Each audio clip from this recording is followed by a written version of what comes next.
I want to start with this brouhaha, this diplomatic brouhaha with China. Pretty extraordinary to see the gloves come off like this. I mean, it's all caged in niceties of statements, but you don't often see a call between the head of foreign affairs and an embassy ambassador in Australia leaked the way it has. Another statement comes out, another retaliation from China. This is a pretty low ebb in the relationship, isn't it, Greg? Well, yes, Peter, it is. You know, I want you to know I just this second finished a piece about this for the paper tomorrow, which analyses it in some depth. At the same time today, you had this really bizarre joint press conference where the Chinese Consul General turned up and sang a love song to Australia in Melbourne after China has sold 10 million coronavirus test kits to us. So what you're getting is a pattern all around the world from the Chinese now, I think. They are saying to nations all over the world, tremble and obey, and you will get some goodies in exchange if you do. And if you don't obey, you'll suffer some penalties. And that's really what they've been saying to Australia. So this week, the ambassador moved from his normal hectoring tone, interfering in Australian politics, to making actual threats against Australia, going to cut the tourism trade and the students trade and the agricultural trade, and then revealing details of a conversation with Francis Adamson, which is a clear breach of diplomatic protocol. So that's the newly belligerent Beijing, which we're seeing from their diplomats all over the world, all over Europe, all over Southeast Asia. We're getting very, very similar incidents. Don't let anyone fool you into thinking this is somehow Australia's fault. But then at the same time, you get the Consul General in Melbourne saying, what a wonderful friendship it is between Australia and China, and what a great partnership we've had, and how much he thanks Australia for the compassion that it showed towards Chinese people in their struggle against the virus and so on. And that also is happening all around the world at the same time as the Chinese are sinking Vietnamese shipping vessels and threatening the Southeast Asians. They're providing medical aid to them and providing medical equipment to the Europeans. So this is a new phase of Chinese diplomacy, which is pretty worrying. All right, let's go to the substance of the conversation. The Prime Minister's made it clear he wants to see, it's been quite strident in global terms as well. He wants to see an international investigation. He wants the WHO under some pressure to perform better, to be more transparent. There's been a lot of criticism of the World Health Organisation.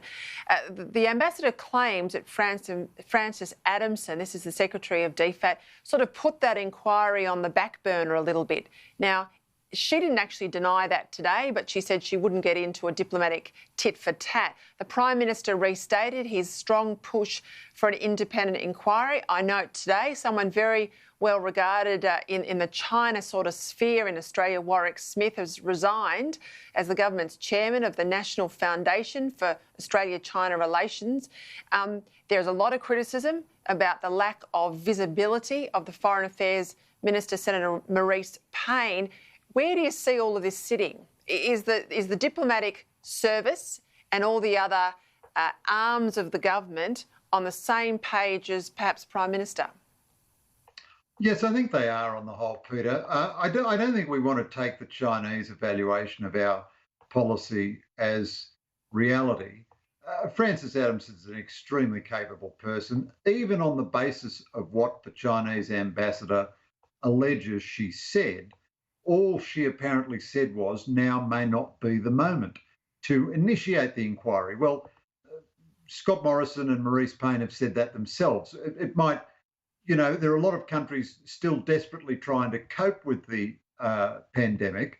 So you might actually hold the crisis hold the inquiry in 6 weeks' time, or even, 8 weeks' time, or something like that. I don't think we need to accept the Chinese ambassador's verballing of our head of DFAT as the gospel, or rather, I don't think we need to conclude that that's everything that she said. Now, Marise Payne gave an interview on Insiders the Sunday before last when I was on the program myself and managed to create a tiny fraction of controversy. And I thought she was admirably clear and straightforward. In fact, I thought she was very direct about it, really. And then we've seen a whole raft of ministers talk about it in the last day or so. Christian Porter, Josh Frydenberg, Simon Birmingham, typically the trade minister is always the weak sibling in these matters historically, previous trade ministers, but even Birmingham, who is nobody's, idea of a growling Alsatian or anything, was refusing, absolutely not backing down. We're going to persist in trying to procure this review. I think Penny Wong has been very good. She's provided perfectly good bipartisan support. The one criticism she makes of the government is they should probably have locked down a bit more international support before they went public with the idea. That's probably a reasonable point to make. But I don't think any part of the Australian system is failing. What we're getting is very, very aggressive behaviour from the Chinese.